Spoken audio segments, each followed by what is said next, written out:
হুম। আজকে সমান্তরাল শেষ করে দিব। সমান্তরাল থেকে কতে কোশ্চেন। পুরোটা শেষ করবেন?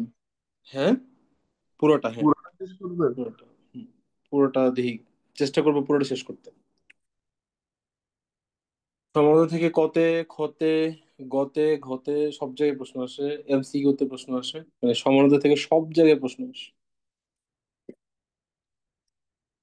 তো সমানতা বলতে বোঝায় যে যে দুইটা মানুষ, ধরো যে তারা যমজ, তাদের দেখতে হুবহু একই রকম, কিন্তু আসলে তারা বাস্তবে তো আসলে এক না, তারা তো বাস্তবে দুজন ভিন্ন মানুষ। এরকম দুজন মানুষকে বলা হয় একজন আরেকজনের সমানু।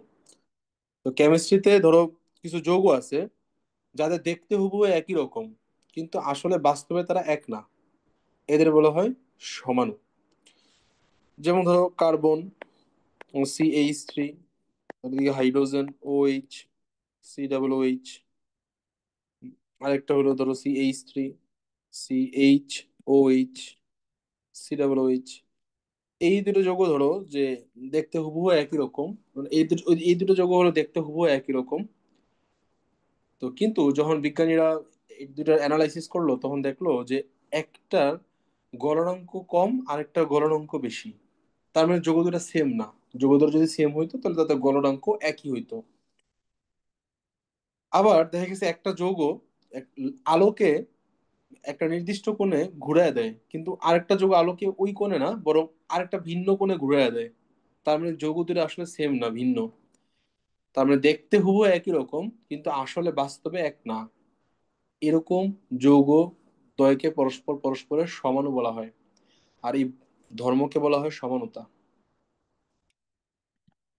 এই সমানতা প্রধানত দুই ধরনের। সমানতাকে দুই ভাগে ভাগ করা হয়। একটা হলো গাঠনিক সমানতা, গাঠনিক সমানতা। আর আরেকটা হলো স্টেরিও সমানতা, স্টেরিও সমানতা। ফার্স্টে গাঠনিক সমানতা পড়বো, এর ক্লাসিফিকেশন শিখবো।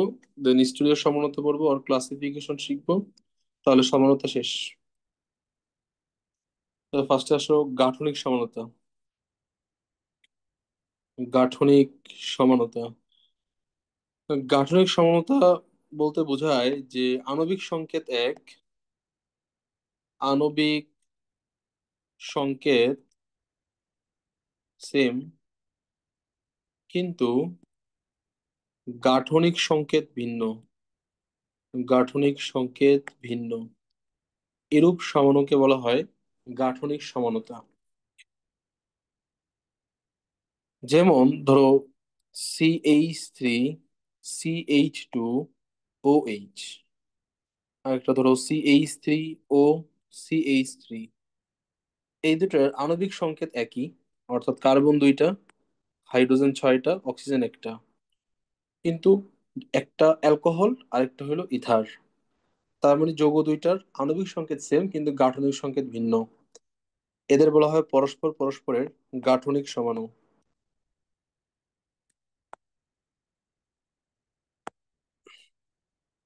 এই গাঠনিক সমানতা আবার পাঁচ প্রকার।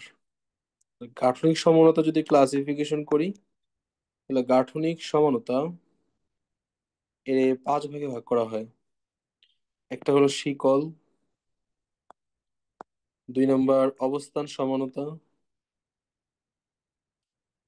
তিন নম্বর কার্যকরী মূলক, মেটামারিজম, মেটামারিজম, চার নম্বর কার্যকরীমূলক, কার্যকরীমূলক, আর পাঁচ নম্বর হইল টটোমারিজম, টটোমারিজম।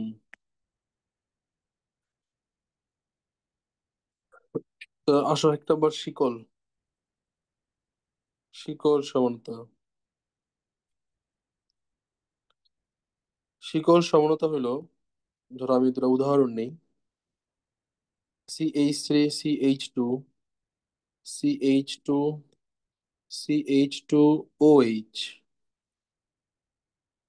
আর একটা নিলাম CH3, CH3, CH2OH। দুইটারই তুমি যদি আণবিক সংকেত করো, তাহলে আণবিক সংকেত আসবে কার্বন চারটা, হাইড্রোজেন আণবিক সংকেত করলে কার্বন আছে চারটা, হাইড্রোজেন আছে 3 2 5 2 7 2 9 1 10, অক্সিজেন আছে একটা। অর্থাৎ দুইটারই আণবিক সংকেত সেম, কিন্তু গাঠনিক সংকেত ভিন্ন। এই জন্য এদের বলা হয় গাঠনিক সমানতা। গাঠনিকের মধ্যে কোনটা? উপরেরটার ক্ষেত্রে প্রধান যে কার্বন শিকল, প্রধান কার্বন শিকলে কার্বন সংখ্যা হলো 4। আর নিচের যে উদাহরণ, সেখানে প্রধান কার্বন শিকলে কার্বন সংখ্যা হলো 3। এরূপ সমাণুকে বলা হয় গাঠনিক সমানতা, শিকল সমানতা। গাঠনিকের মধ্যে শিকল সমানতা। তাহলে শিকল সমানতার সংজ্ঞা যদি বলি, যে প্রধান কার্বন শিকলে কার্বন সংখ্যার পার্থক্য থাকবে।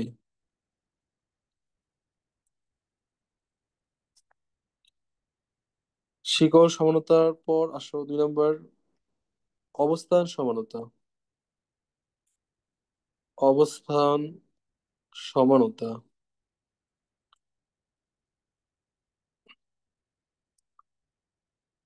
দুটো উদাহরণ নেই, ধরো CH3, CH2, CH2OH। আরেকটা নিলাম CH3, CH3OH। দুইটারই যদি আণবিক সংকেত করো, তাহলে আসবে কার্বন তিনটা, হাইড্রোজেন আটটা, অক্সিজেন একটা। অর্থাৎ আণবিক সংকেত সেম, কিন্তু উপরেরটার ক্ষেত্রে কার্যকরী মূলক OH আছে 1 নাম্বার কার্বনে, আর দ্বিতীয়টার ক্ষেত্রে কার্যকরী মূলক OH আছে 2 নাম্বার কার্বনে। অর্থাৎ কার্যকরী মূলকের অবস্থান ভিন্ন ভিন্ন। এদের বলা হয় অবস্থান সমানতা। তাহলে অবস্থান সমানতার ডেফিনেশন বললে, কার্যকরী মূলকের অবস্থান ভিন্ন ভিন্ন।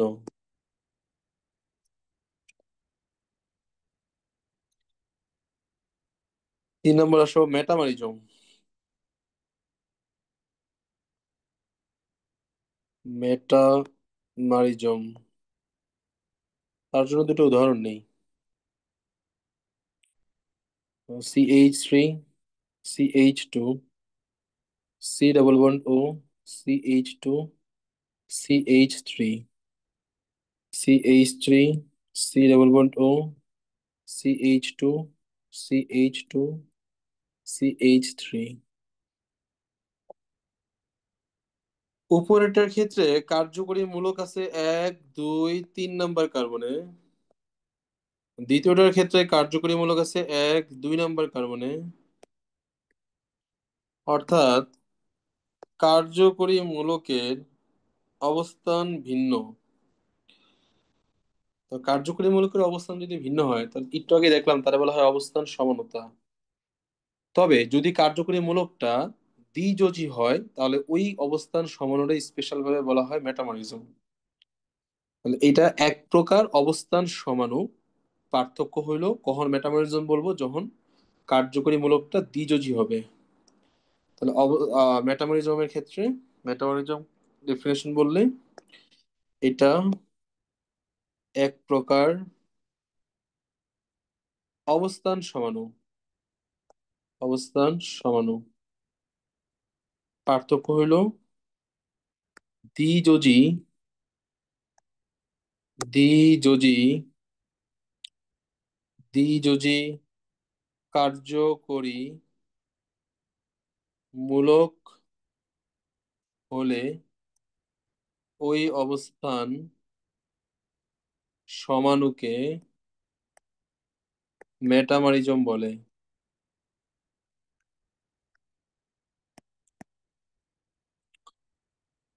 দ্বিযোজী কার্যকরী মূলক বলতে বোঝায় যার 2টা হাত আছে।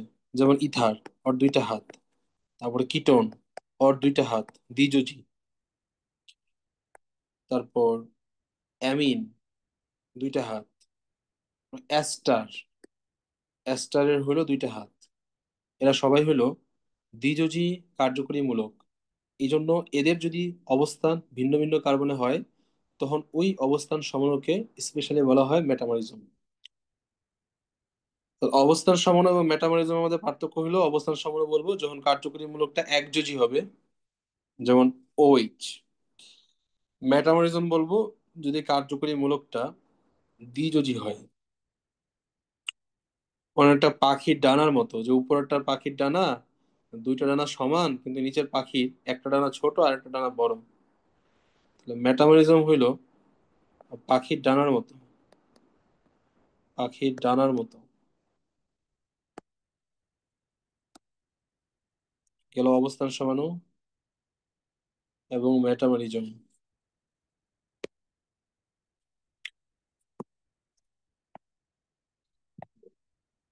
আণবিক সংকেত সেম, 3 4 5 হাইড্রোজেন, 3 2 5 7 10 অক্সিজেন একটা। আণবিক সংকেত সেম কিন্তু গাঠনিক সংকেত ভিন্ন, এরূপ সমন্বয় বলা হয় গাঠনিক সমাণু। তার মধ্যে যদি শিকলে পার্থক্য থাকে তাহলে বলা হয় শিকল সমাণু, মানে প্রধান কার্বন শিকলে যদি কার্বন সংখ্যার পার্থক্য থাকে তাহলে বলা হয় শিকল। যদি কার্যকরী মূলকের পজিশন ভিন্ন ভিন্ন হয় তাহলে বলা হয় অবস্থান সমাণু। কার্যকরী মূলকের পজিশন যদি ভিন্ন ভিন্ন হয় এবং কার্যকরী মূলকটা যদি দ্বিযোজী হয়, তাহলে তারা বলা হয় মেটামরিজম। এবার হচ্ছে 4 নম্বর।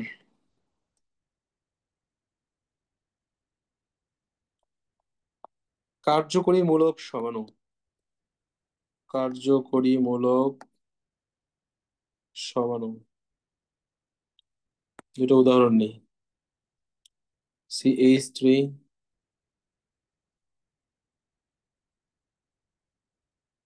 CH3, CH2, OH, CH3 ও CH3। এই যে দুটো উদাহরণ নিলাম, এদের আণবিক সংকেত সেম, কার্বন আছে দুইটা, হাইড্রোজেন আছে ছয়টা, অক্সিজেন আছে। কিন্তু একটার কার্যকরী মূলক হলো অ্যালকোহল, আরেকটার কার্যকরী মূলক হলো ইথার। এরূপ সমন্বয় বলা হয় কার্যকরী মূলক সমাণু। তার ডেফিনেশন বললে কার্যকরী মূলক সমাণু হলো কার্যকরী মূলক পরিবর্তন হয়ে যায়।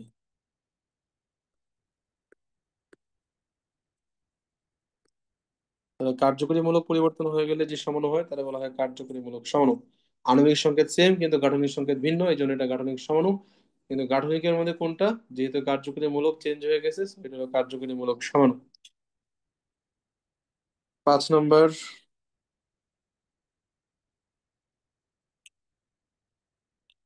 টটোমারিজম।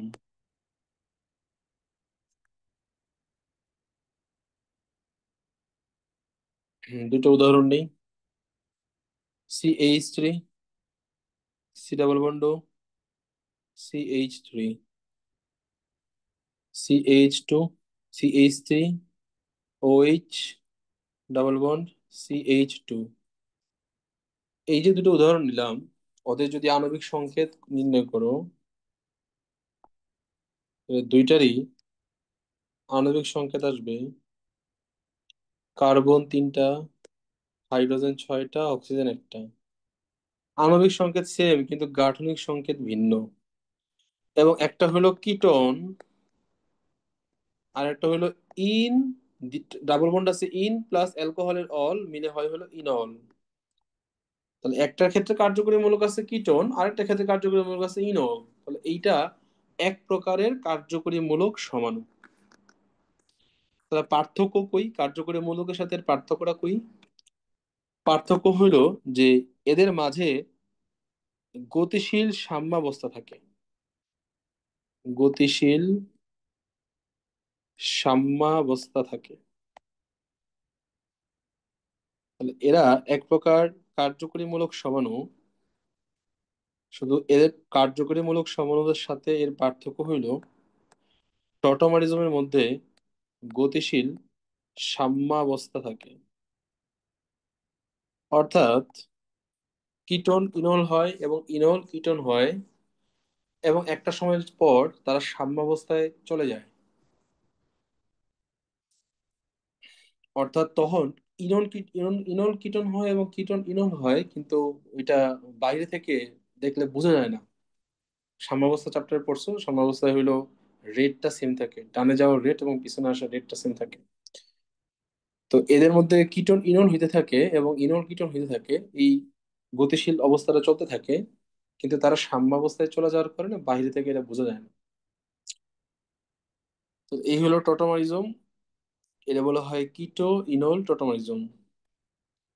টোটোমারিজম টোটোমারিজম হইলো এক প্রকার কার্যকরীমূলক সমাণু, এক প্রকার কার্যকরীমূলক সমাণু। পার্থক্য হইল এদের মধ্যে গতিশীল সাম্যাবস্থা থাকে। এই জিনিসটা পরীক্ষায় অসংখ্যবার আসছে। নিচের কোনটির মধ্যে গতিশীল সাম্যাবস্থা থাকে? গতিশীল সাম্যাবস্থা থাকে হলো টটোমারিজমের মধ্যে। এটা পরীক্ষা এমসিকিউ তো অনেকবার আসছে। তো টটোমারিজম এক প্রকার কার্যকরীমূলক সমাণু, শুধু পার্থক্য হইল এদের মাঝে গতিশীল সাম্যাবস্থা থাকে। টোটোমারিজম গেল, এবং এই টোটোমারিজমকে বলা হয় কিটো ইনল টোটোমারিজম। যে উদাহরণটা নিলাম, এটা বলা হয় কিটো ইনল টোটোমারিজম। এরকম আরো টোটোমারিজম আছে, আর 5-6টা আছে। এইচএসসি লেভেলে একটা পড়লেই চলে। কিটো ইনল টোটোমারিজম।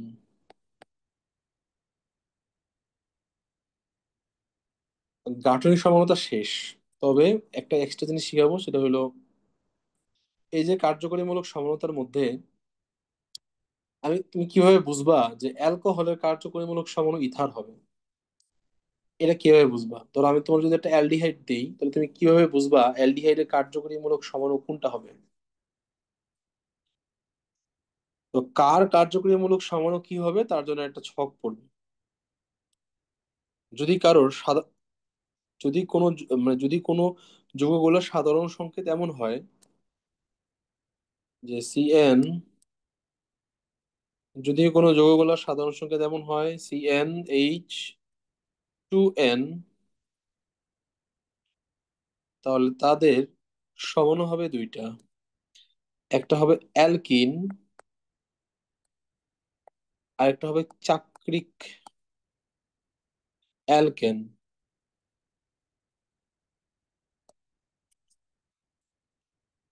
যদি সাধারণ সংকেতটা এমন হয় CnH2n-2, এর কার্যকরীমূলক সমাণু হবে অ্যালকাইন, হবে চাক্রিক অ্যালকিন, চাক্রিক অ্যালকিন হবে দ্বিচাক্রিক অ্যালকেন।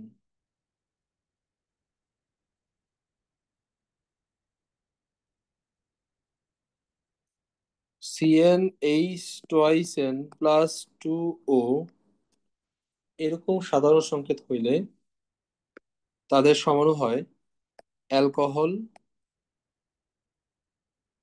এবং আরেকটা হয় হলো ইথার।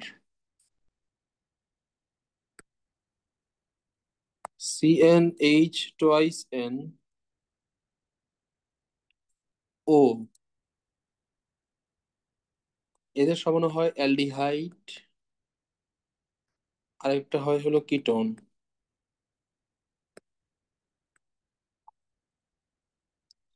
আবার অ্যালডিহাইড এবং কিটোন, একটু আগে টটোমারিজমে দেখছো অ্যালডিহাইড এবং কিটোনের টটোমার হইলো ইনল, তাহলে এইখান থেকে পাওয়া যায় আবার ইনঅল। ইনঅলের মধ্যে থাকে দুইটা জিনিস, একটা হলো ইন, আর একটা হলো অল। তাহলে ইনল থেকে আবার পাওয়া যায় ইন। ইন মানে হলো ডাবল বন্ড। অ্যালকিন হইলে তার সমাণু হয় চাক্রিক অ্যালকেন, এবং সেই চাক্রিক অ্যালকেনের মধ্যে থাকবে একটা অল, মানে অ্যালকোহল, তাহলে ওটা বলা হয় চাক্রিক অ্যালকোহল। তাহলে চাক্রিকটা কেন হলো? ডাবল বন্ডের কারণে। আবার অ্যালকোহলের একটা সমাণু হলো ইথার, এই কারণে আরেকটা সমাণু হবে চাক্রিক ইথার।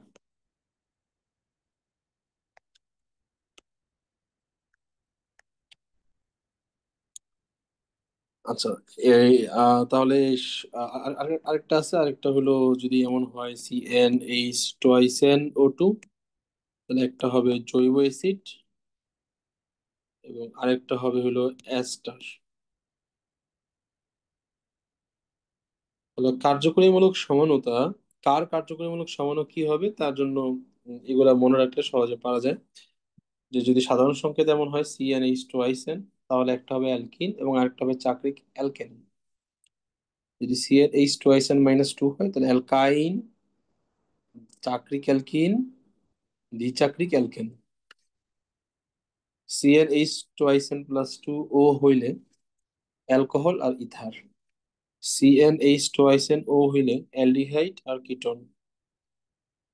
আবার অ্যালডিহাইড এবং কিটোনের জন্য হয় হলো ইনল। টটোমারিজমে দেখছো অ্যালডিহাইড এবং কিটোন, কিটোমূলকটা ইনলে কনভার্ট হয়, তো তাদের জন্য আবার ইনল পাবো। এই ইনলের মধ্যে আছে হলো ইন, আর একটা আছে হলো অল।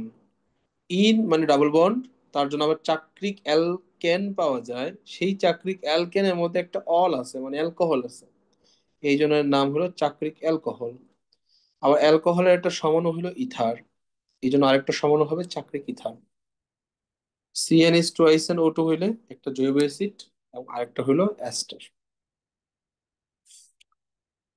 তো যা পড়াইলাম এখন পর্যন্ত বোর্ডে এখান থেকে প্রশ্ন আসে, এগুলো থেকে প্রশ্ন আসে, তারপরেও দু একটা এক্সট্রা জিনিস শেখানো যায়, সেটা হলো যে এগুলো অ্যাডমিশনের প্রচুর আসে।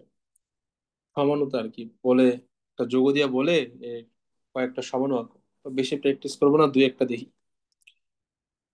ধরো তোমার প্রশ্ন আসলো যে C5H10O এর সমানুগুলো আঁকো। তো তুমি যদি কার্যকরীমূলক সমানুগুলো আগে আঁকো, তাহলে তুমি সহজেই অনেক বেশি সমাণু আঁকতে পারবা। যেমন তুমি জানো যে সাধারণ সংকেত যদি এরকম হয় CnH2SnO, 5 × 2 = 10, CnH2SnO, তাহলে CnH2SnO ওর সমান হবে অ্যালডিহাইড, কিটোন, আবার পাওয়া যাবে ইনল, পাওয়া যাবে চাক্রিক অ্যালকোহল, পাওয়া যাবে চাক্রিক ইথার। তখন তুমি ধরে ধরে ফার্স্টে অ্যালডিহাইড আঁকলা, 5 কার্বনের অ্যালডিহাইড হবে CH3, 5 কার্বনের একটা aldehyde CH3, CH2, CH2, CH2, CHO, তাহলে এইটা একটা সমাণু। এবার এই অ্যালডিহাইডের মধ্যে তুমি বিভিন্ন জিনিসপত্র বানাও, তুমি শিকল সমাণু বানাও। শিকল বানানোর জন্য CH3, এদিকে একটা CH3 দিয়ে দিলাম, CH2, CHO, এই যে একটা শিকল হয়ে গেল। চাইলে আরো একটা শিকল বানানো যায়, এই যে CH3, CH3,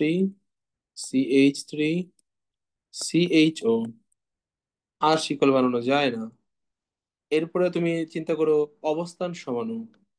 অ্যালডিহাইডের আবার অবস্থান সমাণু হয় না, কারণ CHO মূলকটাকে তুমি যেই কার্বনেই বসাবা ওইটাই হবে 1 নম্বর কার্বন। এই জন্য অ্যালডিহাইডের আর অবস্থান সমাণু হয় না। মেটামরিজমও সে তো হবে না, কারণ মেটামরিজম দেয় হলো দ্বিযোজী কার্যকরীমূলক। আর টটোমারিজম হয়, এবং টটোমারিজম হওয়ার মাধ্যমে ইনল এবং কিটোন হয়। তাহলে এক হলো অ্যালডিহাইড এর সমাণুগুলা এঁকে ফেললাম, এরপরে ধরো কিটোনের সমাণুগুলো যদি আঁকি, কিটোন, তাহলে 5 কার্বনের একটা কিটোন আঁকলে CH3, CH2, C double bond, CH2, CH3, এটা হলো 5 কার্বনের একটা কিটোন। এবার কিটোনের মধ্যে আমি মেটামরিজম করতে পারি, CH3, C double bond, CH2, CH2, CH3। শিকলও করা যায়, শিকল যদি করি CH3, C double bond, CH CH3 CH3, শিকলও হয়ে গেল। তাহলে কিটোন অ্যালডিহাইড রাখলাম, এরপরে হয় ইনল। তাহলে বেশ কিছু ইনল আঁকা যায়। বেশ কিছু ইনল আঁকা যায়। CH3 5 কার্বনে রাখতে হবে, তাহলে CH, double bond, single bond OH দিয়ে দিই, তাহলে CH bond OH, double bond, কার্বনের হাত হয়েছে কয়টা, দুইটা, এতে হাইড্রোজেন হবে না। তাহলে এই হলো কার্বন, 4টা হাত, তাহলে CH বন্ড CH2 CH3, 5 কার্বনের একটা ইনো রাখলাম। এরকম অসংখ্য ইনো রাখা যায়, অসংখ্য বলতে আরো 4-5টা ইনো রাখতে পারবা ডাবল বন্ড এবং OH কে সরানোর মাধ্যমে। ইনো রাখার পর এরপরে আছে হলো চাক্রিক যৌগগুলা, একটা হলো চাক্রিক অ্যালকোহল এবং আরেকটা হলো চাক্রিক ইথার। তাহলে 5 কার্বনের একটা চাক্রিক অ্যালকোহল আমি আঁকবো প্রথমত। তাহলে এই হলো, এই প্রত্যেকটা কোণা একটা একটা কার্বন নির্দেশ করে। যেমন এটা একটা কার্বন, এটা একটা কার্বন, এটা একটা কার্বন, এটা একটা কার্বন, এটা একটা কার্বন, প্রতিটা কোণা একটা করে কার্বন ইন্ডিকেট করে। তাহলে 5টা কার্বন হইলো। এদিকে দিয়ে দিলাম একটা OH। এবার মিলাও তুমি, যদি কার্বন হাইড্রোজেন সংখ্যা মিলাইতে চাও, তাহলে কোণা আছে হলো 5টা, তাহলে কার্বন আছে 5টা। হাইড্রোজেন সংখ্যা কাউন্ট করবো কিভাবে, হাতের দিকে তাকায়া। এই কার্বনটার হাত হলো 2টা, তাহলে তার হাত ফাঁকা আছে 2টা, তাহলে ওই ফাঁকা হাতে 2টা হাইড্রোজেন আছে। এই কার্বনটার হাত আছে 2টা, তাহলে ফাঁকা হাত 2টা, তাহলে 2টা হাইড্রোজেন, তাহলে বামে 2টা হাইড্রোজেন, ডানে 2টা হাইড্রোজেন, 4টা। এখানে 2টা হাইড্রোজেন, 6টা। এখানে 2টা হাইড্রোজেন, 8টা। এখানে আবার 3টা হাত, তাহলে এখানে একটা হাইড্রোজেন, 9টা। উপরে একটা হাইড্রোজেন, 10টা। আর অক্সিজেন একটা। তো আণবিক সংকেত ঠিক আছে, কিন্তু গাঠনিক সংকেত ভিন্ন, এই জন্য এরা হলো গাঠনিক সহগ।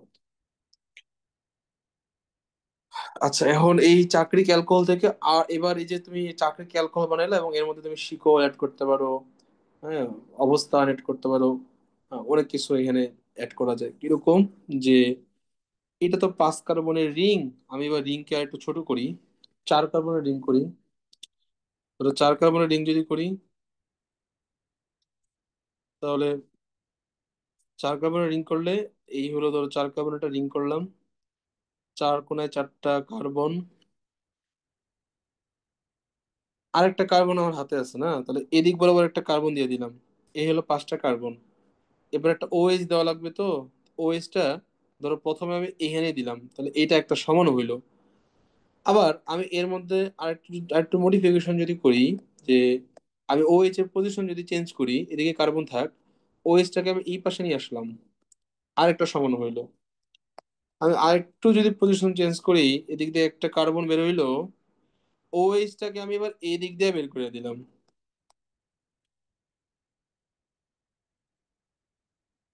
10 নম্বরে আসো, যে OH টাকে এদিক দিয়ে, কার্বনকে এখানেই রাখলাম, OH টাকে যদি আমি এদিক দিয়ে বের করি, তাহলে কিন্তু এটা আগেরটার মতো হয়ে যায়, কার মতো, এই যে ওর মতো সাথে মিলে যায়, দেখো। OH টা যদি 1 নম্বর কার্বন হয়, এটা 2 নম্বর কার্বন। OH টা যদি 1 নম্বর কার্বন হয়, এটা 2 নম্বর কার্বন। উপরেরটাতে 2 নম্বর কার্বন একটা মিথাইল আছে, 10 নম্বরটাতেও 2 নম্বর কার্বন একটা মিথাইল আছে। এরা দুজন আসলে সেম হয়ে গেছে। আমি আর পজিশন মনে হয় চেঞ্জ করতে পারি না। ও, আমি আরেকটা পজিশন চেঞ্জ করতে পারি, যে OH টাকে দিব, এই যে আমি কার্বনটাকে দিলাম, একটা কার্বন হইলো, এদিক দিয়ে একটা OH কে দিয়ে দিলাম, এই যে আরেকটা সমান হইলো। 1টা কার্বন, 2টা কার্বন, 3টা, 4টা, 5টা, 6টা। এরা সবাই হইলো ওই C5H10O এর সমাণু। এবার আরো একটু রিং কমানো যায়। আমি এবার 3 কার্বনের রিং এ চলে গেলাম, তাহলে আমার হাতে কার্বন আছে 2টা। এই 2টা কার্বনকে আমি বিভিন্ন ওরিয়েন্টেশনে দিতে পারি এবং প্রত্যেকটা একটা একটা সমানও হবে। যেমন আমি দিতে পারি এইভাবে, 2টা কার্বন দিলাম, OH টাকে আবার এদিক দিয়ে বের করে দিলাম, এর একটা সমান হইতে পারে। আমি ওইসটাকে আগেবার যেরকম এদিক দিয়ে বের করেছিলাম, এবার ওইসটাকে এদিক দিয়ে বের করে দিলাম, দুইটা সমান হয়ে গেল। আবার আমি এটা করতে পারি যে, আবার দুইটা কার্বন হাতে আছে, একটা কার্বনকে এদিক দিয়ে বের করলাম, আর একটা কার্বনকে এদিক দিয়ে বের করলাম, আর এদিক দিয়ে দিয়ে দিলাম OH কে। আবার হইতে পারে তিন কার্বন, এক কার্বন বের করলাম, দুই কার্বন বের করলাম, তিন কার্বন, এক কার্বন বের করলাম, দুই কার্বন বের করলাম, এক কার্বন বের করলাম, দুই কার্বন বের করলাম, এখানে দিয়ে দিলাম OH।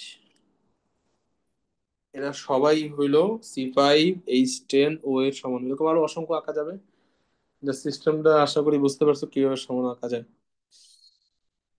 উম, এই আঁকাআঁকির ব্যাপারটা কি বুঝতে পারছো?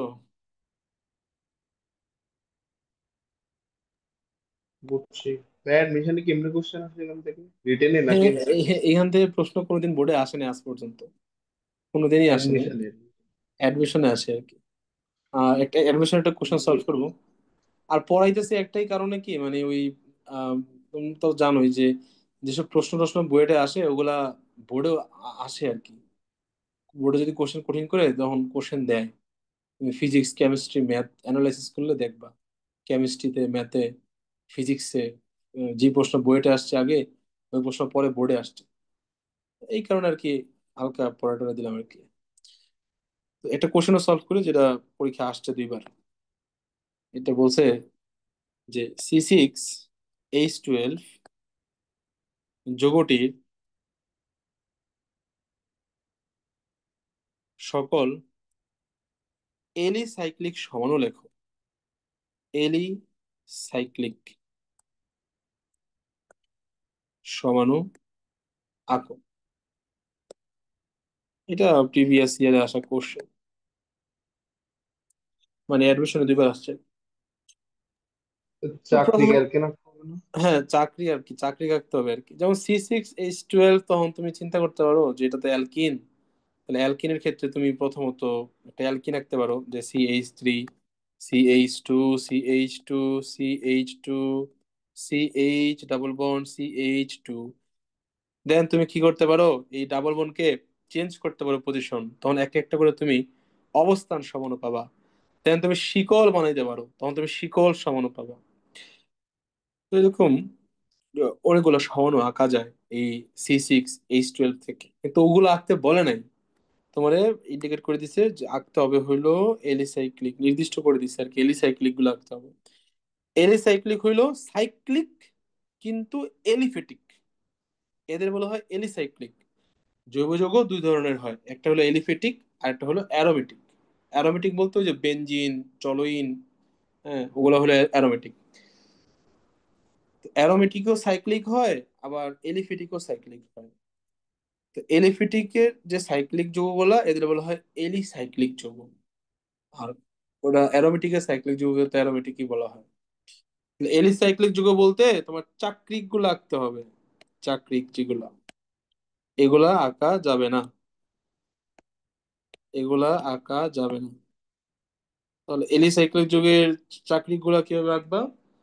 6 কার্বন বলছে তো, তাহলে 6 কার্বন, তাহলে 6টা কার্বন দিয়ে 6টা কোণা বানালে এটা এরকম হয়।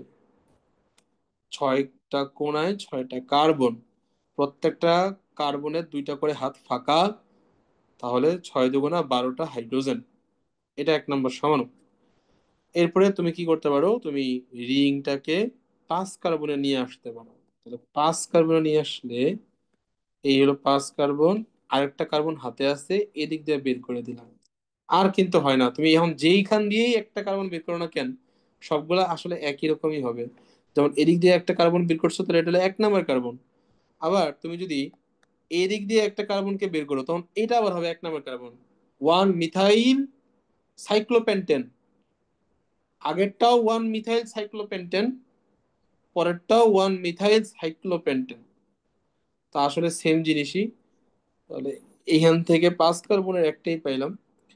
আহ 3 নম্বরে চলে যাই, 4 কার্বনের রিং এ চলে যাই। তাহলে 4 কার্বনের রিং এ চলে গেলে এই হলো 4 কার্বনের রিং দিয়ে আমি একটা এরকম বানাইতে পারি। আমার হাতে এখনো দুইটা কার্বন আছে, এই দুটো কার্বনকে আমি বিভিন্ন ওরিয়েন্টেশনে দিতে পারি। আমি যদি এভাবে দেই তাহলে আমার একটা সমাণু হইলো। আবার এটা 2 নম্বর হ্যাঁ 3 নম্বর। 4 নম্বরে ধরো আমি এইভাবে দিতে পারি, দুইটা কার্বনকে আমি এরকম ওরিয়েন্টেশনে দিতে পারি। ধরো আমি দুইটা কার্বনকে আবার কিরকম ওরিয়েন্টেশনে দেওয়া যায়, ধরো একটাকে এদিক দিয়ে বের করে দিলাম আর একটাকে এদিক দিয়ে বের করে দিলাম। 6 নম্বরে ধরো একটাকে, এটা হলো 1 2 di methyl cyclopentane, sorry cyclobutane. আর পরেরটার ক্ষেত্রে একটা 1 নম্বর কার্বনে দিলাম আর একটা 3 নম্বর কার্বনে দিলাম, তাহলে এটাও একটা সমাণু। আচ্ছা এরপর 7, আমার মনে হয় আর 4 কার্বনের রিং দিয়ে আর বানানো সম্ভব না। আর বানানো সম্ভব না, তাহলে 3 কার্বনের রিং আমি চলে যাই। তাহলে 3 কার্বনের রিঙে গেলে আমার হাতে এখনো 3টা কার্বন আছে। তাহলে একটাকে আমি দিয়ে দিলাম এভাবে দিয়ে 2 3, একটা, দুইটা, তিনটা, চারটা, পাঁচটা, ছয়টা। দেন আমি আরেকটা করলাম, হাতে 3টা কার্বন আছে তো, তো একটাকে এভাবে দিলাম, দুইটাকে এভাবে দিলাম। আমি করতে পারি, এরকম করতে পারি। আর এই পরে আগের একসাথে দিলাম, দুইটা একটা দিলাম। এবার দুইটা একটার পজিশন চেঞ্জ করতে পারি, একটা এদিকে দিলাম আর একটা এদিকে দিলাম।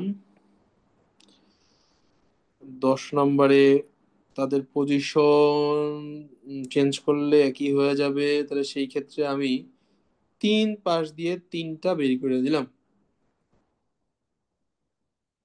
পরীক্ষা 10টায় আঁকতে বলছিল, আর এটা 10টাই হয়।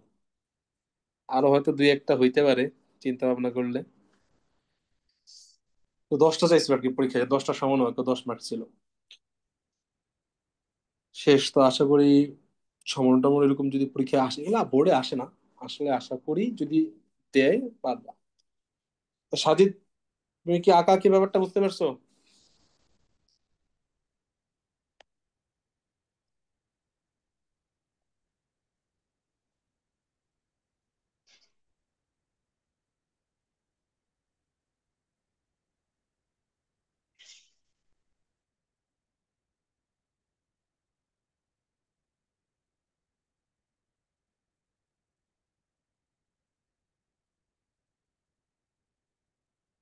সাজিদ বুঝছো আঁকা কি ব্যাপারটা?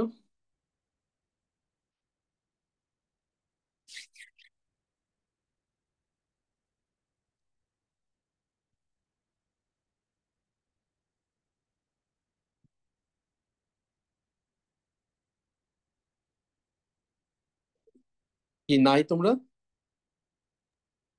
হ্যাঁ, আছি আছি, বুঝছি বুঝছি। আচ্ছা, গাঠনিক সমরূপতার মধ্যে কোনো সমস্যা আছে? গাঠনিক সমরূপতা শেষ,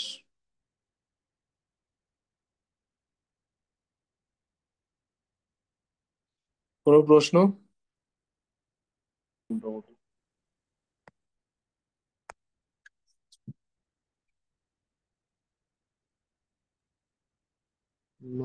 সিকিউ তো ইয়া থেকে আসে না, ওই স্টেরিও সমানতা থেকে। সিকিউ দুইটা থেকেই আসে, স্টেরিও থেকে বেশি আসে, দুটো থেকেই আসে। ওই জ্যামিতিক সমানতা, আলোক সমানতা কোন থেকে? হ্যাঁ, একবার আমরা কোশ্চেন সলভ করছিলাম তখন দেখছিলাম যে জ্যামিতিক এবং আলোক থেকে বেশি আসে। এবং কোশ্চেন কি আছে এরকম হয়তো মনে আছে তোমার, যে নিচের কোন যৌগগুলো আলোক সমানতা দিবে, নিচের কোন যৌগগুলো জ্যামিতিক সমানতা দিবে, এরকম প্রশ্ন আসে আর কি। গাঠনিক থেকেও প্রশ্ন আসে, গাঠনিক থেকেও ভালোই প্রশ্ন আসছে সিকিউতে, বুঝছো? আর স্টুডিও থেকে যেগুলো আসছে ওগুলা খুব সহজ, মানে সহজে পারা যায়। গাঠনিক থেকে যে কোশ্চেন গুলো আসছে বোর্ডে ওগুলা একটু কমপ্লিকেটেড। স্টুডিওটা সহজ কোশ্চেন করে, গাঠনিকটা একটু কঠিন কোশ্চেন করে।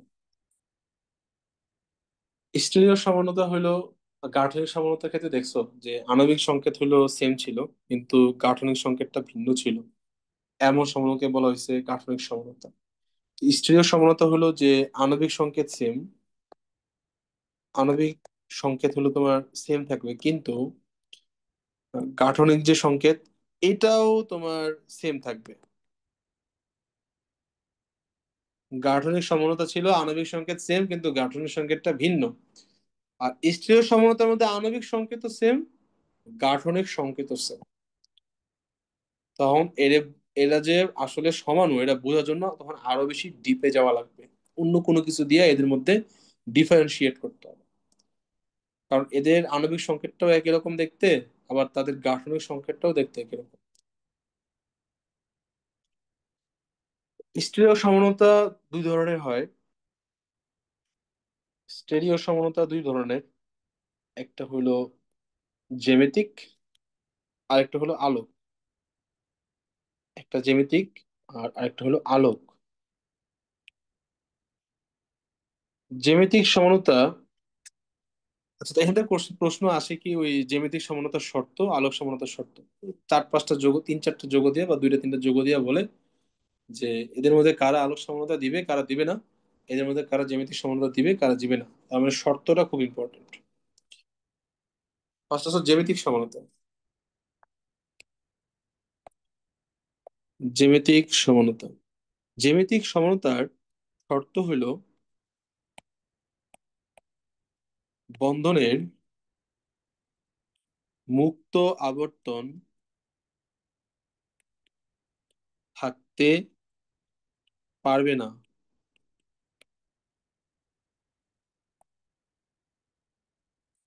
বন্ধনের মুক্ত আবর্তন থাকতে পারবে না। বন্ধনের মুক্ত আবর্তন হলো কি যে ধরো কার্বন এবং কার্বন যদি সিঙ্গেল বন্ড থাকে তখন এটা ফ্রিলি রোটেট করতে পারে, অর্থাৎ তারা নিজেদের মতো ঘুরতে পারে। তো বন্ধনের যদি মুক্ত আবর্তন থাকে তাহলে জ্যামিতিক সমানতা হয় না। কেন হয় না? ধরো আমি দুটো উদাহরণ নিলাম। একটা উদাহরণে ধরো কার্বন, এদিকে হাইড্রোজেন আছে, এদিকে ক্লোরিন, এদিকে হাইড্রোজেন, এদিকে হাইড্রোজেন, এদিকে হাইড্রোজেন, এদিকে ধরো ক্লোরিন। সেকেন্ড উদাহরণটার মধ্যে ধরো হাইড্রোজেন, হাইড্রোজেন, ক্লোরিন, হাইড্রোজেন,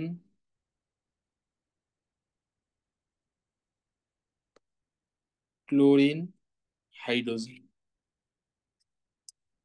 দুইটা উদাহরণ দেখো যে দুইটা উদাহরণে যে মৌলগুলো আছে তাদের ওরিয়েন্টেশন ভিন্ন। বাম পাশে যারা আছে উপরে হাইড্রোজেন ছিল, মাঝে ক্লোরিন ছিল, নিচে ছিল হাইড্রোজেন। কিন্তু নিচের যৌগটাতে হাইড্রোজেন দিল উপরে, ক্লোরিন হলো নিচে। তখন তুমি বলতে পারো যে এরা হলো পরস্পর পরস্পরের জ্যামিতিক সমাণু, অর্থাৎ যৌগ দুটা পরস্পর ভিন্ন। কিন্তু এরা পরস্পর জ্যামিতিক সমাণু না, কারণ এদের বন্ধনের মুক্ত আবর্তন হয়। কার্বন কার্বন সিঙ্গেল বন্ড যদি থাকে তাহলে এই মুক্ত আবর্তনটা ঘটে। অর্থাৎ এই দুইটা আসলে আলাদা যৌগ না, এই দুইটা আসলে একই যৌগ, বরং এইখান থেকে এইখানে একটা রোটেশন হইছে বা মুক্ত আবর্তন হইছে।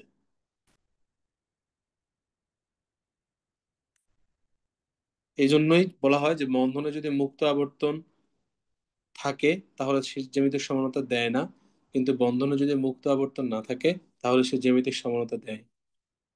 যেমন একটা উদাহরণ নেই যেখানে বন্ধনে মুক্ত আবর্তন হয় না।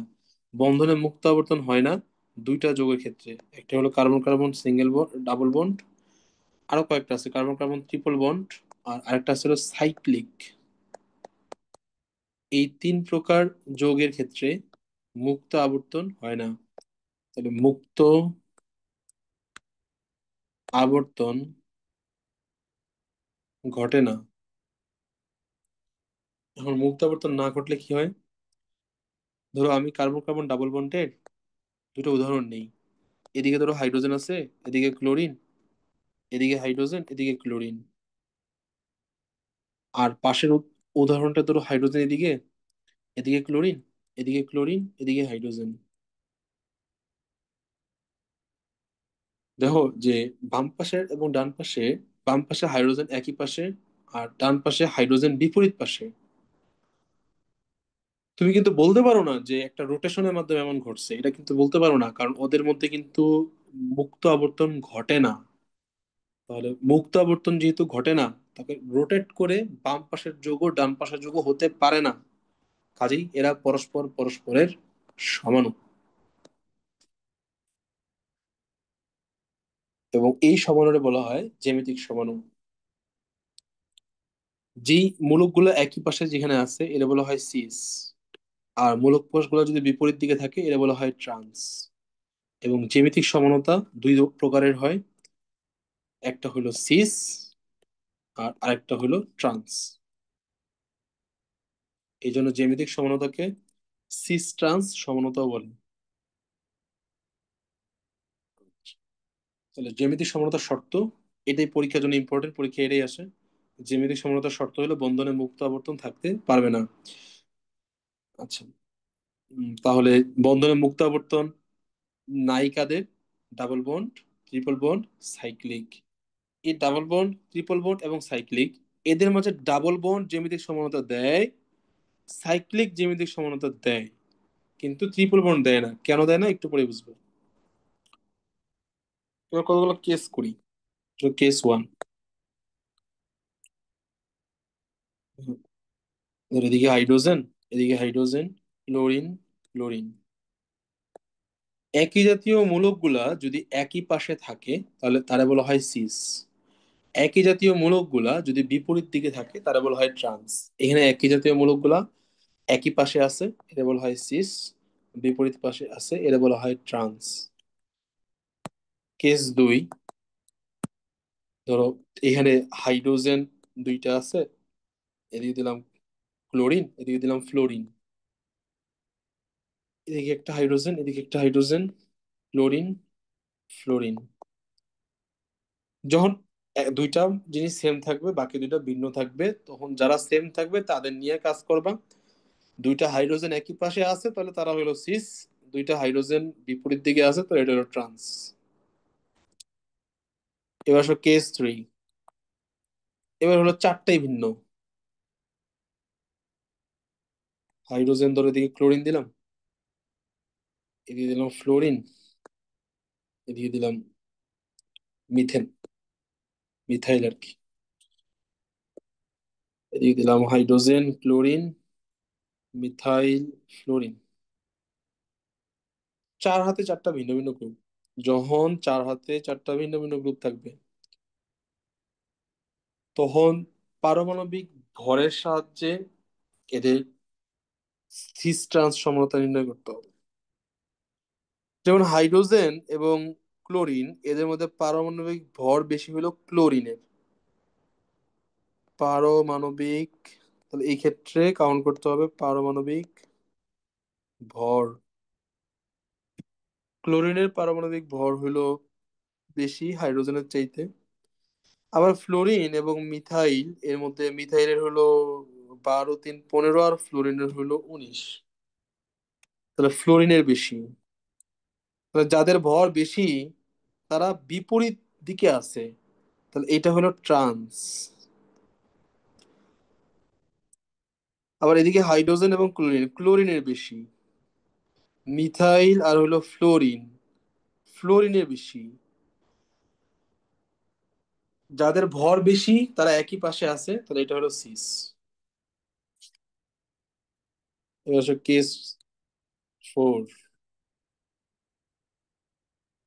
যদি এমন হয় দ্বিবন্ধন যুক্ত কার্বনের কোনো একটা কার্বনের দুইটা হাইড্রোজেন আছে, তাহলে এর জ্যামিতিক সমাণু নেই।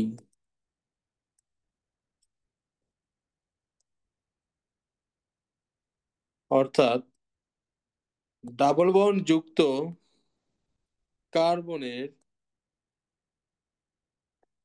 যে কোনো একটি কার্বনে যদি দুইটি হাইড্রোজেন থাকে তাহলে তা জ্যামিতিক সমানতা, জ্যামিতিক সমানতা প্রদর্শন করে না। এবং বোর্ডে যত প্রশ্ন আসছে সব এই কেস ফোর থেকে আসছে। কেস ফোর সবচেয়ে ইম্পর্টেন্ট। যদি এমন হয় ডাবল বন্ড যুক্ত কার্বনের কোনো একটা কার্বনের দুইটা হাইড্রোজেন আছে না বলে আমি এটা বলতে পারি যে দুইটা সেম গ্রুপ আছে। যদি দুইটা সেম গ্রুপ থাকে তাহলে তার জ্যামিতিক সমতা প্রদর্শন করে না। অর্থাৎ ডাবল বন্ড যুক্ত কার্বন, এদিকে ধরো এ আছে, এদিকে বি আছে, এদিকে ধরো ডি আছে, এদিকেও ধরো ডি আছে। এই ডাবল বন্ড যুক্ত কার্বনের যে কোনো একটা কার্বনে যদি দুইটা সেম গ্রুপ থাকে তাহলে সে জ্যামিতিক সমানতা দেয় না। তো ডাবল বন্ড যুক্ত কার্বনের যে কোনো একটি কার্বনে যদি দুইটা সেম গ্রুপ থাকে তাহলে তা জ্যামিতিক সমানতা প্রদর্শন করে না। বোর্ডে যতগুলো প্রশ্ন আসছে ম্যাক্সিমাম এই কেস 4 থেকে আসছে। দুই তিনটা যোগ দিয়া বলে, দুইটা যোগ দেয় আর কি, দুইটা যোগ দিয়া বলে কোনটি জ্যামিতিক সমতা প্রদর্শন করে, ব্যাখ্যা করো। তখন তুমি দেখবা ডাবল বন্ধযুক্ত কার্বনের কোনোটার মধ্যে কি একই কার্বনে দুইটা সেম গ্রুপ আছে কিনা। যদি থাকে সে জ্যামিতিক সমতা দিবে না, যদি না থাকে তাহলে সে জ্যামিতিক সমতা দিবে, এবং তার দুটো সমাণু উল্লেখ করতে হবে। একটা সিস আঁকবা, একটা ট্রান্স আঁকবা। 3 মার্কসের জন্য আসে বা 4 মার্কসের জন্য আসে। তাহলে পরীক্ষায় দুইটা বা তিনটা যোগও দেওয়া থাকবে। আহ, এবং দুই তিনটা যোগের মধ্যে একটা যোগও থাকবে যেখানে একটা ডাবল বন্ড যুক্ত কার্বনের একটা কার্বনে সেম গ্রুপ আছে। তখন তুমি বলবা যে এইটাতে যেহেতু ডাবল বন্ড যুক্ত কার্বনের একই কার্বনে দুইটা একই গ্রুপ যুক্ত আছে, তাই এটি জ্যামিতিক সমতা প্রদর্শন করে না। আর বাকি যে দুইটা আছে তাদের ক্ষেত্রে যদি এরকম না হয় তাহলে তারা তো জ্যামিতিক সমতা প্রদর্শন করে। তখন তাদের দুইটা সমাণু আঁকবা, একটা সিস সমাণু আঁকবা আর একটা ট্রান্স সমাণু আঁকবা। 3 বা 4 মার্কসের জন্য প্রশ্ন আসে।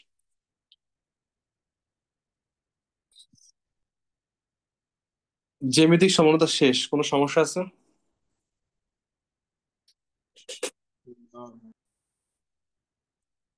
এবার শুরু করবো আলোক। আচ্ছা, 2টা মিনিট, 2টা মিনিট পর আলোক শুরু করতেছি।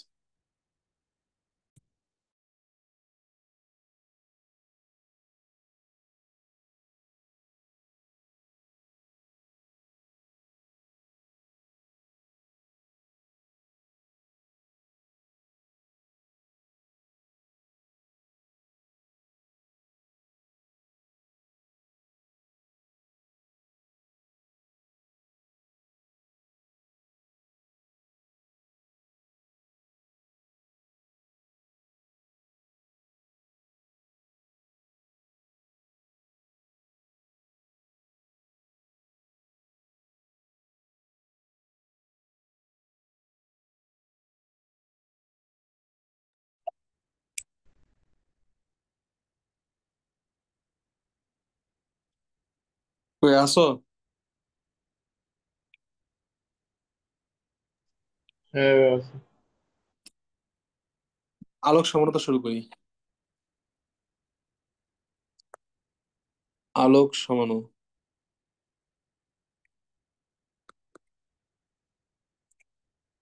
আলোক সমানতা হলো ওই আণবিক সংকেত সেম কিন্তু গাঠনিক সংকেত ভিন্ন। আচ্ছা, আরেকটা জিনিস বললাম না জ্যামিতিক থেকে, সেটা হইলো ওই ট্রিপল বন্ড কেন করে না। কারণ ট্রিপল বন্ড কিভাবে করবে, ট্রিপল বন্ডের মধ্যে তো এরকম নাই, ওরিয়েন্টেশন নাই, আসেই তো একটা হাত করে ফাঁকা। তাহলে এদের মধ্যে তুমি সিস ট্রান্সই বা করবা কিভাবে, এই কারণে ও সিস ট্রান্স সমতা প্রদর্শন করে না। আর আরেকটা আছে কি চাকরিক, তার মানে সিস ট্রান্স সমতা প্রদর্শন করে ডাবল বন্ড আর হলো সাইক্লিক বা চাকরিক। তো চাকরিকের একটা উদাহরণ দেওয়া যায়, যে ধরো এই হলো একটা চাকরিক, এই চাকরিক কম্পাউন্ডের, এই চাকরিকের একটা সিস আঁকবো একটা ট্রান্স আঁকবো। তাহলে ধরো এদিকে হাইড্রোজেন এদিকে সিএল, এদিকে হাইড্রোজেন এদিকে সিএল, এটা হলো সিস। এদিকে হাইড্রোজেন এদিকে সিএল, এদিকে সিএল এদিকে হাইড্রোজেন, এটা বলা হয় ট্রান্স। ঠিক আছে, এবার আসো আলোক। আলোক সমতা, স্টোরের সময় তো পড়ছিলাম যে আণবিক সংকেত সেম, গাঠনিক সংকেত সেম, কিন্তু কিছু একটার মাধ্যমে তাদের মধ্যে পার্থক্য আছে, এবং সেই পার্থক্যের কারণে তাদের কোনো একটা বৈশিষ্ট্য পার্থক্য আছে। দেখা গেছে কোনো একটা গড়নাঙ্ক বেশি, আবার কোনো একটা গড়নাঙ্ক কম। যেমন যে সিস্টান্স, না সিস্টান্সের মধ্যে একটা গড়নাঙ্ক বেশি হয় আর একটা গড়নাঙ্ক কম হয়, একটা স্ফুটনাঙ্ক বেশি হয় একটা স্ফুটনাঙ্ক কম হয়। তো এই যে গড়নাঙ্ক স্ফুটনাঙ্কের পার্থক্য হয়েছে, মানে কেন? কারণ তারা সমাণু, সমাণু হলে তাদের বৈশিষ্ট্যের মধ্যে পার্থক্য থাকে, কারণ তারা তো সেম না, তারা তো আসলে ভিন্ন। তো জ্যামিতিক সমানতা হয়েছিল এই যে ডিফারেন্সিয়েট আমি করছিলাম, আণবিক সংখ্যা তো সেম, গাঠনিক সংখ্যা তো সেম, কিন্তু ডিফারেন্সিয়েট করছিলাম তাদের ওরিয়েন্টেশন দেখে, অবস্থা, তারা কোন ওরিয়েন্টেশনে আছে। আলোকের ক্ষেত্রে তখন আমরা দেখি যে সে আলোকে কিভাবে বাঁকায় বা আলোকে কিভাবে ঘুরায় দেয়, আলোর প্রতি তার সাড়া কেমন। তো আলোক সমানতা এর শর্ত হলো, আলোক সমানতার শর্ত প্রথমত যে যৌগে অবশ্যই কাইরাল কার্বন থাকতে হবে, কাইরাল কার্বন থাকতে হবে। 2 নম্বর, সমাবর্তিত আলোর ঘূর্ণন দিতে হবে।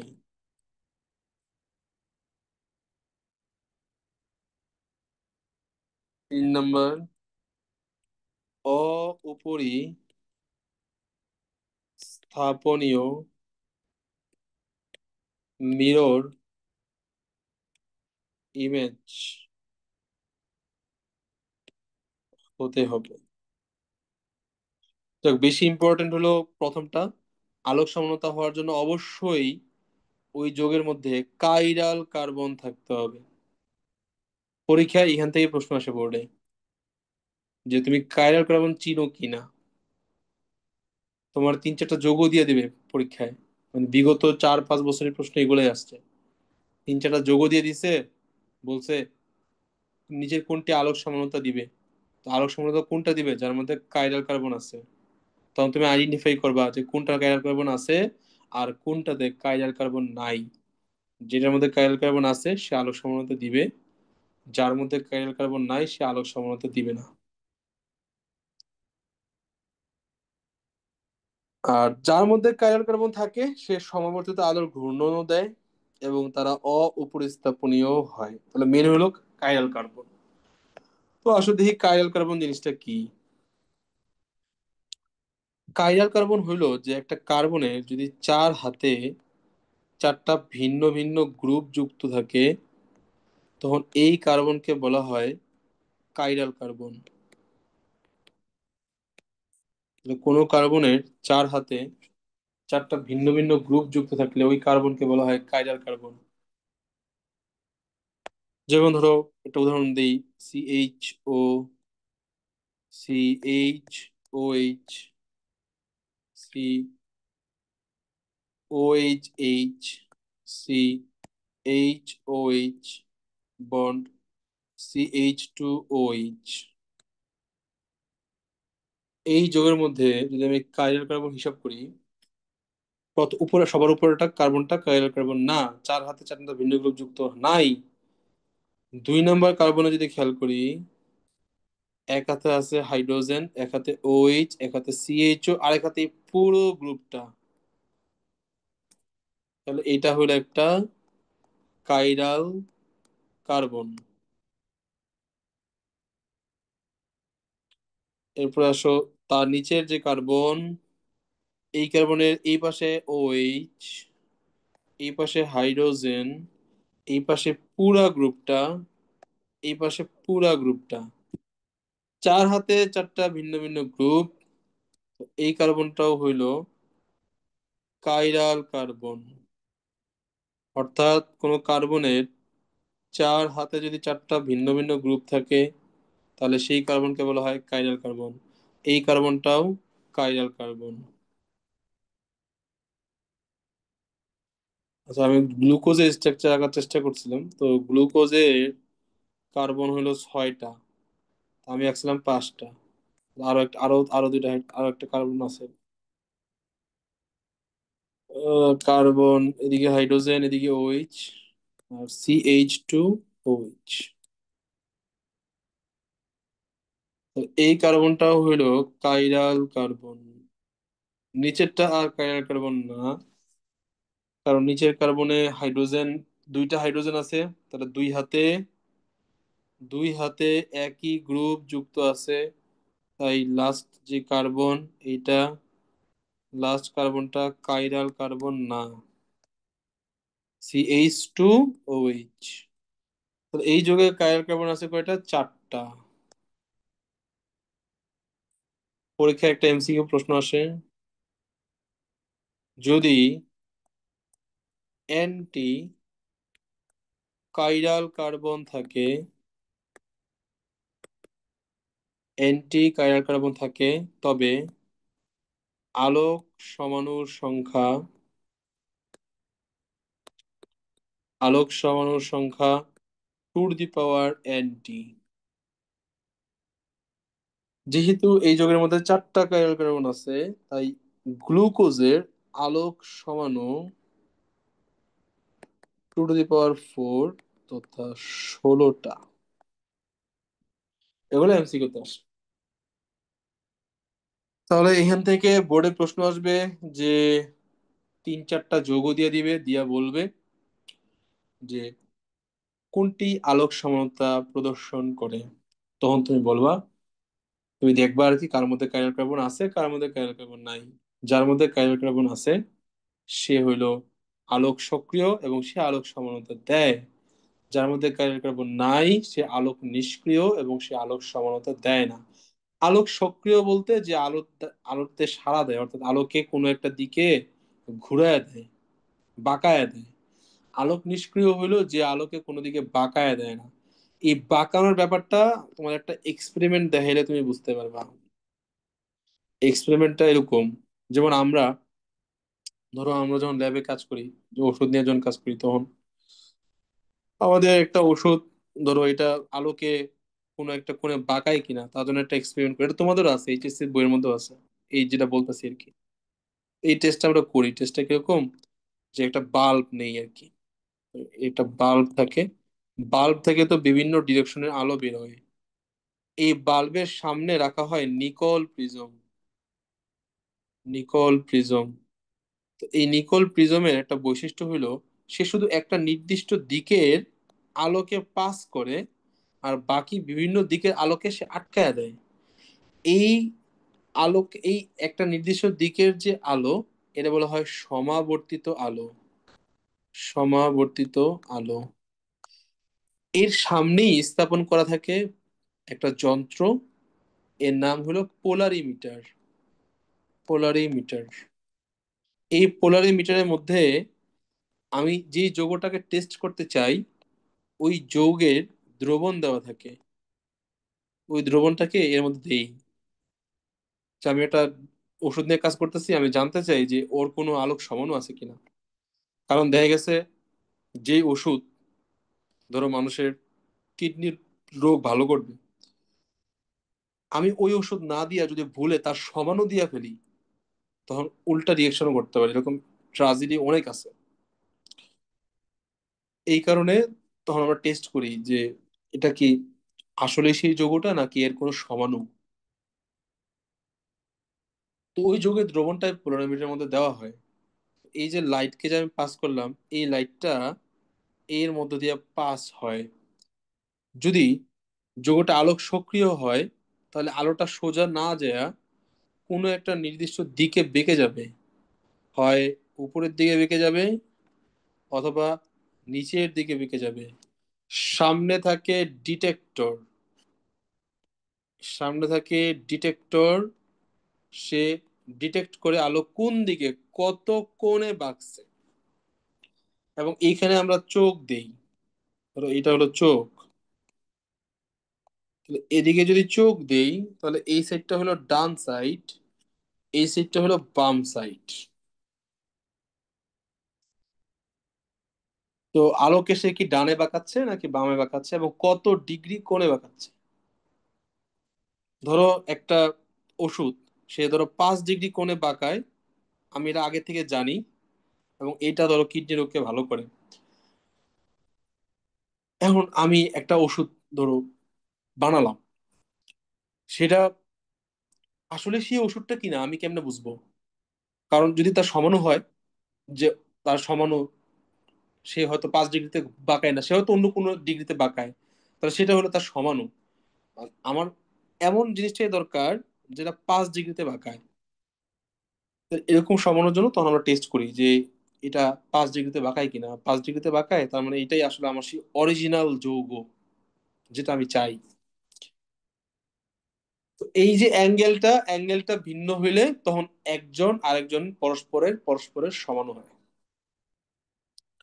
আণবিক সংকেত সেম, গাঠনিক সংকেত গাঠনিক সংকেতও সেম, কিন্তু একটা আলোকে 10 ডিগ্রিতে বাঁকায়, একটা আলোকে 20 ডিগ্রিতে বাঁকায়, তখন এদেরকে বলা হয় পরস্পরের আলোক সমাণু। আলোক সমাণু দুই ধরনের, একটা হলো ডি আর একটা হলো এল। একটা হলো ডি আর একটা হলো এল। ডি হলো আলোকে ডানে বাঁকায়, এদের বলা হয় ডানাবর্তী। এল মানে হলো আলোকে বামে বাঁকায়, এদের বলা হয় বামাবর্তী।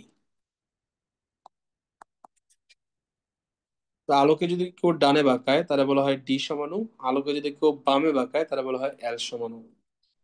এই ডিএল বের করার কোনো রুলস এই পৃথিবীতে নাই। ডিএল বের করার কোনো রুলস পৃথিবীতে নাই। একটাই উপায় আছে, পোলারিমিটারে দিয়ে এরপর ডিটেক্টরের সাহায্যে দেখা যে আলোকে সে কি ডানে বাঁকাইছে নাকি বামে বাঁকাইছে। আজ এই পরীক্ষায় এরকম প্রশ্ন কখনো আসবে না যে কোনটা ডি কোনটা এল, কারণ এই ডিএল বের করতে হয় এক্সপেরিমেন্টাল ভ্যালু থেকে, পরীক্ষা করার মাধ্যমে। তবে বইয়ের মধ্যে যত উদাহরণ আছে, সব উদাহরণটা এই টেকনিকে মিলে, এই জন্য সবাই এই রুলসটা বলে। রুলস না, এটা আসলে একটা টেকনিক।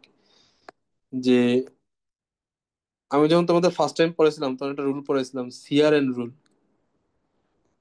এটা লাগবো না, এটা আর দরকার হয় না, বোর্ডে তো এগুলো আসে না, প্রশ্ন দরকার নেই।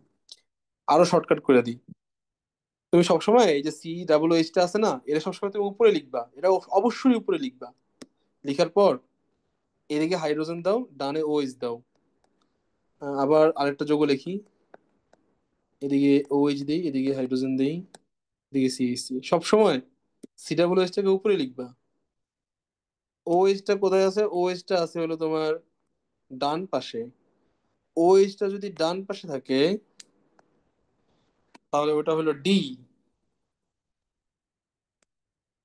OH টা যদি বাম পাশে থাকে তাহলে এটা হলো এল, ডানাবর্তী। এল মানে হলো বামাবর্তী।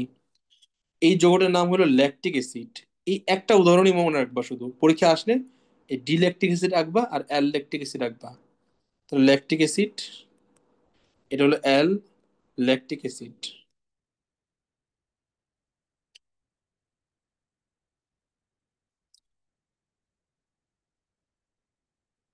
এবং তুমি ঘূর্ণন অ্যাঙ্গেলটা মুখস্থ রাখবা।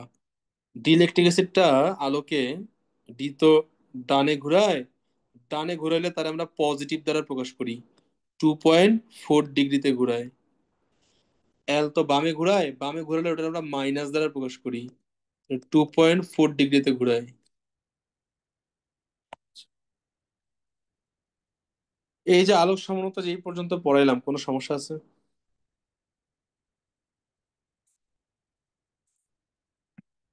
না, বুঝছি।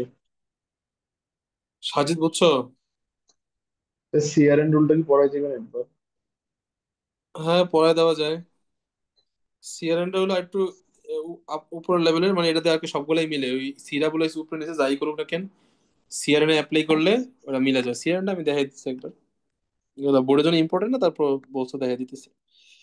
সিআরএন হলো যে আহ, এটা আসলে বানানো আর কি, এটা আমরা বানাইছি যাতে করে আমরা সবগুলোকে সহজে ডিএল বের করতে পারি, কারণ ডিএল তো এক্সপেরিমেন্টাল ভ্যালু, বের করা যায় না, তবে এটা দিয়ে মোটামুটি 99% মিলে মিলে যায় আর কি বই। তো সিআরএন রুলটা হইলো যে কার্বন বলতে আমরা বুঝি CHO, তারপর CO, তারপর এই কার্বনের যত কার্যকরী মূলক আছে এরা হইলো সি। COOH হইতে পারে, হ্যাঁ COOH। কার্বনের যত কার্যকরী মূলক। আর দিয়ে বোঝায় অ্যালকাইল অথবা হাইড্রোজেনকে। অ্যালকাইল থাকলে অ্যালকাইলকে নিব, অ্যালকাইল যদি না থাকে তখন হাইড্রোজেনকে নিব। এন দ্বারা বোঝায় কার্বন বিহীন সবকিছু, যেমন OH, NH2, ক্লোরিন, ইটিসি। এবার উদাহরণে আসো। COOH উপরে উদাহরণটাই নিলাম। HOH, CH3, তখন এরকম মার্ক করতে হয়। COOH, এটা হলো সি। অ্যালকাইল কই, এই যে অ্যালকাইল হলো আর। OH কই, OH হলো এন। এরপর ঘুরাইতে হয় CRN, এটা হলো এন্টি ক্লকওয়াইজ। যদি এন্টি ক্লকওয়াইজ হয়,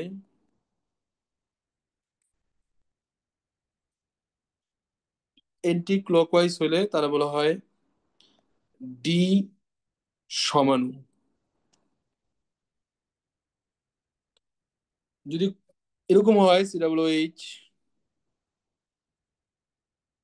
তো আমি যদি এল সমাণু আঁকি, COOH, OH, CH3, তাহলে এটা হলো সি, এটা হলো আর, এটা হলো এন। CRN, এটা হলো ক্লকওয়াইজ। ক্লকওয়াইজ হইলে তাহলে বলা হয় এল সমাণু।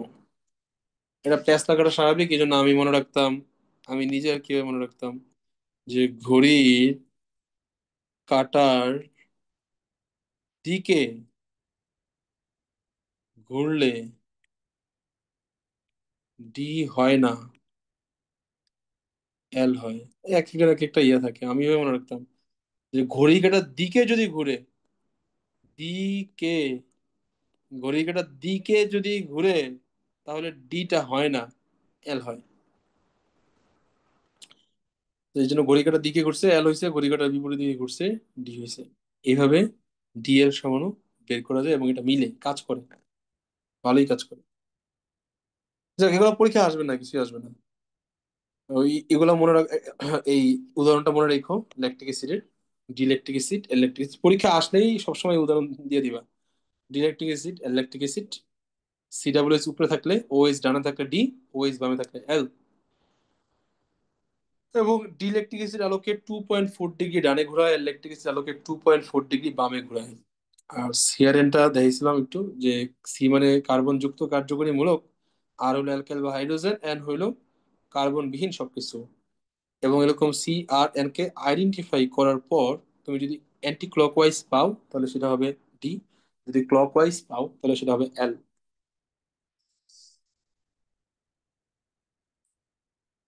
আচ্ছা,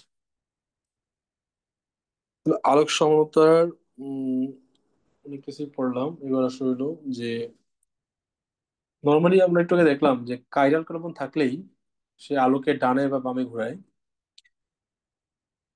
এবং সেই যৌগটা আলোক সক্রিয় হয়, অর্থাৎ তার আলোক সমানতা থাকে।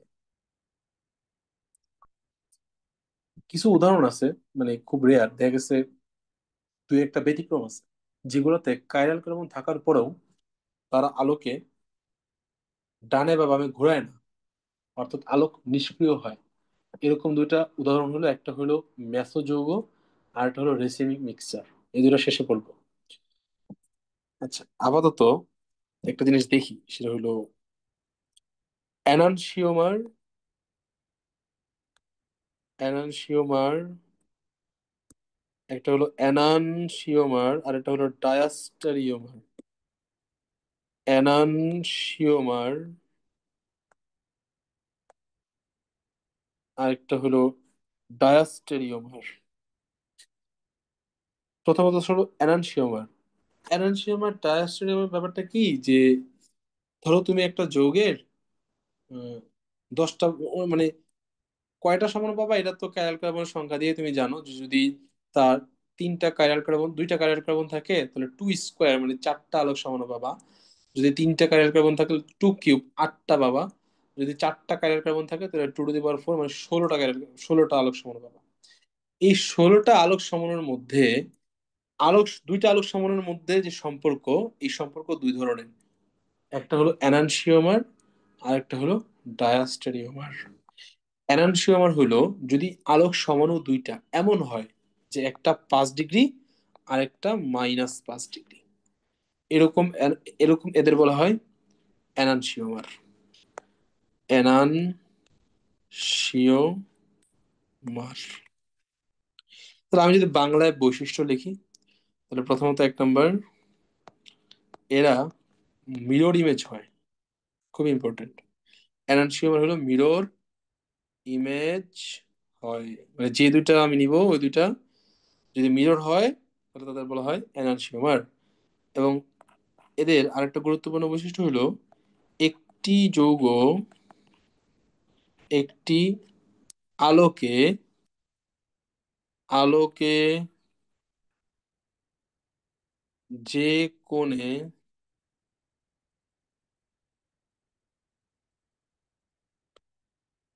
একটি আলোকে যত কোণে একটি আলোকে যত কোণে যে দিকে ঘুরায়, অপরটি আলোকে তত কোণে তার বিপরীত দিকে ঘুরায়।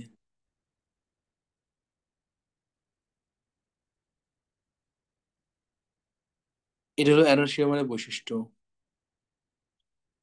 3 নম্বর, সমমোলার অ্যানানসিওমার এর মিশ্রণকে রেসিমিক মিশ্রণ বলে, যা আলোক নিষ্ক্রিয়। এই জিনিসটা একটু পরে দেখতেছি। প্রথমত অ্যানানসিওমার দেখলাম যে যত আলোক সমাণু হয় এদের মধ্যে যদি দুইটার মধ্যে এরকম সম্পর্ক পাই, যে যাদের মধ্যে এরকম সম্পর্ক পাবো যে ওরা মিরর, এদের বলবো আমরা অ্যানানসিওমার। আর এদের আরেকটা গুরুত্বপূর্ণ বৈশিষ্ট্য হলো একটা আলোকে যতক্ষণে যেদিকে ঘোরাবে আরেকটা আলোকে ততক্ষণে তার বিপরীত দিকে ঘোরাবে। ডায়াস্টেরিওমার কি হবে? অ্যানানসিওমারের উল্টা। ডায়াস্টেরিওমার এইটা হবে অ্যানানসিওমারের উল্টা, অ্যানানসিওমারের উল্টো। অর্থাৎ এরা প্রথমত এরা মিরর হবে না, মিরর ইমেজ হবে না। 2 নম্বর, এরা একটা আলোকে যতক্ষণে যেদিকে ঘোরাবে আর একটা আলোকে ততক্ষণে সেদিকে ঘোরাবে না। 3 নম্বর, এদের সমমূলার মিশ্রণ রেসিমিক মিশ্রণ হবে না, আলোক নিষ্ক্রিয় হবে না। এবার ধরো একটা উদাহরণের সাহায্যে ব্যাপারটা বুঝি। ধরো CH3,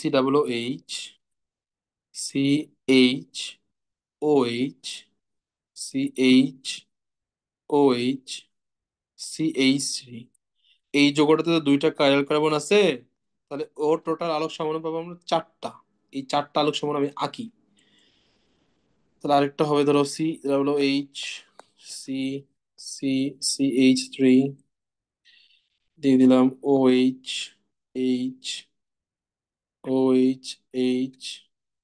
আরেকটা ধরে এভাবে আঁকলাম CH, কার্বন OH, পরেরটারে ঘুরে দিলাম OH CH3, আরেকটা আঁকলাম CH, প্রথমটারে ঘুরে দিলাম OH, ওটা আগের মতোই রাখলাম OH CH3। এই হলো ওর 4টা আলোক সমাণু। ওর নাম যদি আমি দিই এ, ওর নাম যদি দিই বি, ওর নাম যদি দিই সি, ওর নাম দিলাম ডি।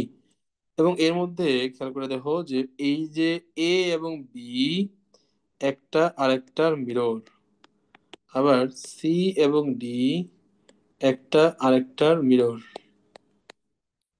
তাহলে আমি বলতে পারি এ এবং বি এরা হলো এনানসিওমার। এনানসিওমার। আবার সি এবং ডি, এরাও হলো এনানসিওমার। কিন্তু এ এর সাথে যদি আমি সি এর নেই, এ এর সাথে ডি এর নেই, বি এর সাথে সি এর নেই, বি এর সাথে ডি এর নেই, এরা কেউ কারোর মিলন না, এদের বলা হয় ডায়াস্টেরিওমার। আর অ্যানানসিওমার পরীক্ষা যদি আসে সবসময় এই যে এই এই উদাহরণ আসবে, সবসময় এটা দিবা, ডি ল্যাকটিক অ্যাসিড এবং এল ল্যাকটিক অ্যাসিড, এই যে পারফেক্ট উদাহরণ অ্যানানসিওমারের। একটা 2.4 ডিগ্রি, আর একটা -2.4 ডিগ্রি। একটা 2.4, একটা -2.4। এরা হলো একজন আরেকজনের এনানসিওমার। এরা পরস্পর, এরা পরস্পর পরস্পরের এনানসিওমার। এনানসিওমার।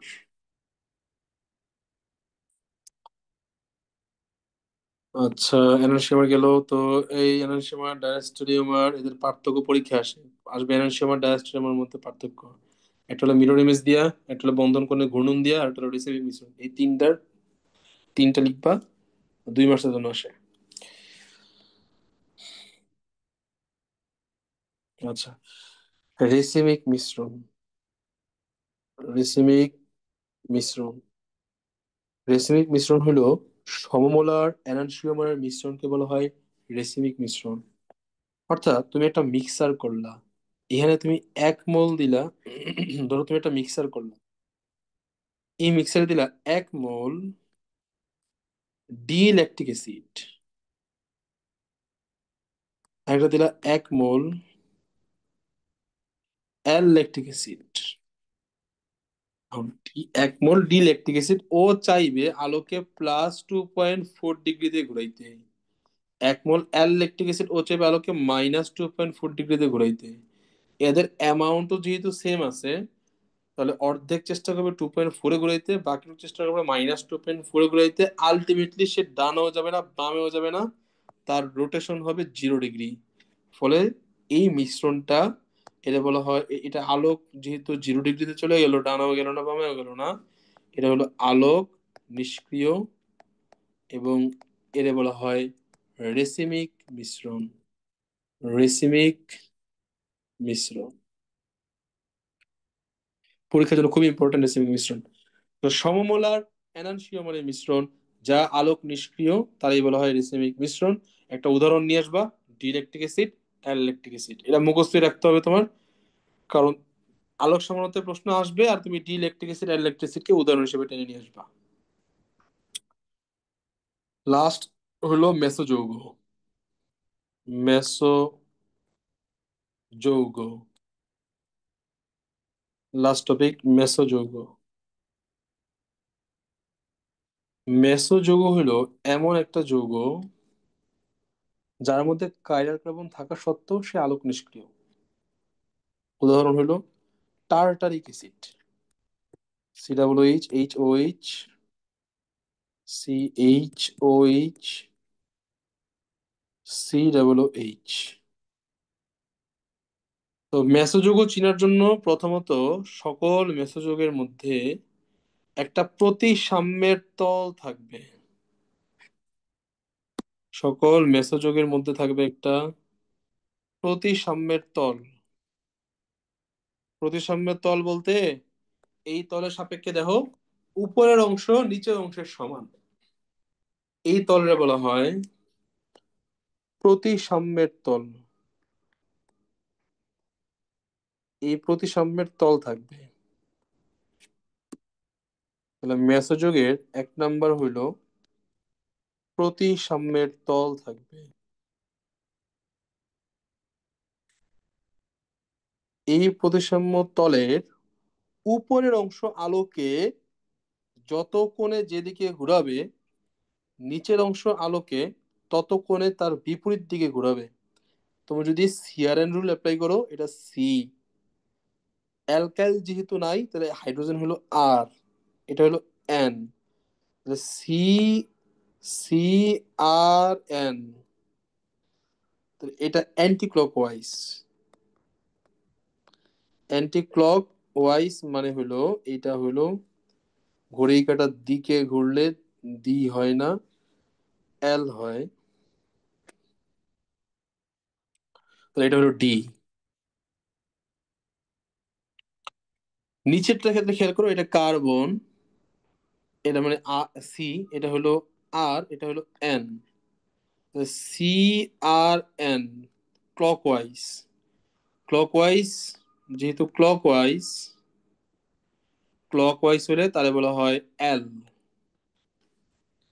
উপরের অংশ আলোকে যেদিকে যতক্ষণে ঘুরাচ্ছে, নিচের অংশ আলোকে ততক্ষণে তার বিপরীত দিকে ঘুরাচ্ছে। উপরের অংশ যদি আলোকে 5 ডিগ্রি ডানে ঘুরাইতে চায়, নিচের অংশ আলোকে 5 ডিগ্রি বামে ঘুরাইতে চায়। আলটিমেটলি আলো ডানেও ঘুরে না, বামেও ঘুরে না, 0 ডিগ্রিতে চলে যায়। ফলে যৌগটা আলোক নিষ্ক্রিয় হয়। তাহলে মেসোযৌগের কথা বললে একটা প্রতিসাম্য তল থাকবে। দ্বিতীয়ত উপরের অংশ, উপরের অংশ আলোকে যত কোণে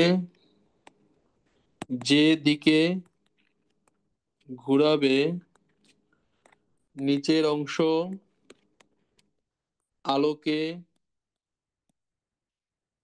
তত কোণে তার বিপরীত দিকে ঘুরাবে।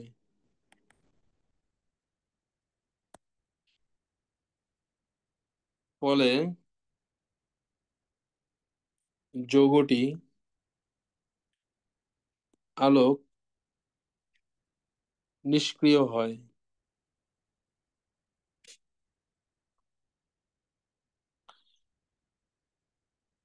আরেকটা জিনিস মনে রাখবা, মেসো যৌগের কোনো মিরর ইমেজ নেই। মিরর ইমেজ নেই কারণ হলো মেসো যৌগ তো দুইটা কার্বন কার্বন থাকা সত্ত্বেও কোনো আলোক সমানতা দেয় না। যেহেতু কোনো আলোক সমানতা দেয় না, তাহলে তার তো আলোক সমানতা নাই মেসো যৌগের, সে তো আলোক নিষ্ক্রিয়।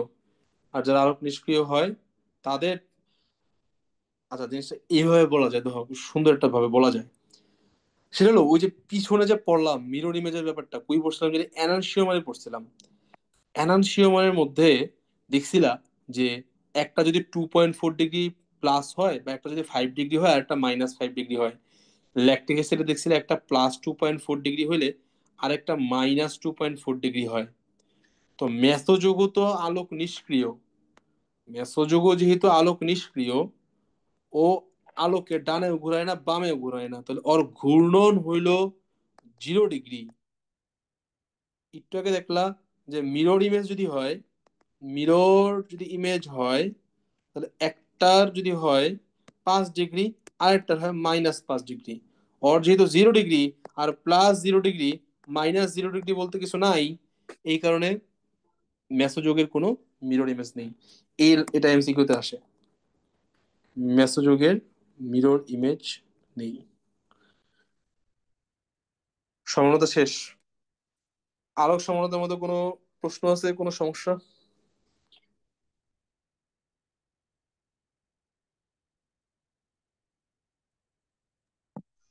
মেসেজের কথা কি সিকিউতে কোশ্চেন করে না, আমি শুধু এমসিকিউতেই করে। এমসিকিউতে আসে, খতে আসে, খতে আসে, অনুধাবনমূলক প্রশ্নে আসে। আমি বলি এখান থেকে গ ঘের প্রশ্ন করে কি হবে, গাঠনিক সমানতা থেকে প্রশ্ন করে। মানে তোমার বুঝতে হবে যে মানে বেশ, এগুলো সলভ করলে বোঝা যেত আর কি। তোমার ওই গাঠনিক সমানতা থেকে ওই যে শিকল, কার্যকরীমূলক, মেটামরিতম, টোটামূলক যেগুলো পড়ো না, এখান থেকে বেসিক প্রশ্ন প্রশ্ন আসে আর কি। আর দ্বিতীয়ত প্রশ্ন আসে হলো যে আলোক সমানতার শর্ত, মানে চার দুইটা যে যৌগ দিয়ে বলে যে কোনটা আলোক সমানতা দিবে কোনটা দিবে না, তুমি কাইরাল কার্বন দেখে চিনবা। আর একটা হলো জ্যামিতিক সমানতা থেকে আসে, নিচের কোনটি জ্যামিতিক সমানতা দিবে কোনটি দিবে না, তুমি ওই কেসটা দেখে বুঝবা যে যদি ডাবল বন্ড যুক্ত কার্বনের একটা কার্বনে যদি দুইটা সেম গ্রুপ থাকে, সে জ্যামিতিক সমানতা দেয় না। এখান থেকে আর এখান থেকে সিকিউ প্রশ্ন আসে। আর বাকি যা পড়াইলাম সব ক এবং খ এর জন্য, আর এমসিকিউর জন্য। ক খ এখান থেকে প্রচুর প্রশ্ন আসে।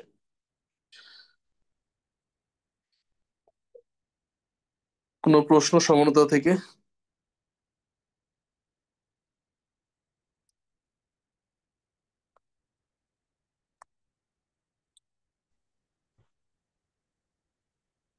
না ভাই, আবার তো তাহলে আজকে তো পড়া শুরু হয়ে গেল, তাহলে এটা পড়ে রেখো, মানে পড়ে ফেললো আর কি, সমানতা যেন আর খুলতে না হয়, একবারে পড়ে ফেলা হয় সমানতা। ভিডিওটা নামকরণতার। একটু তাড়াতাড়ি আপলোড করে দিন।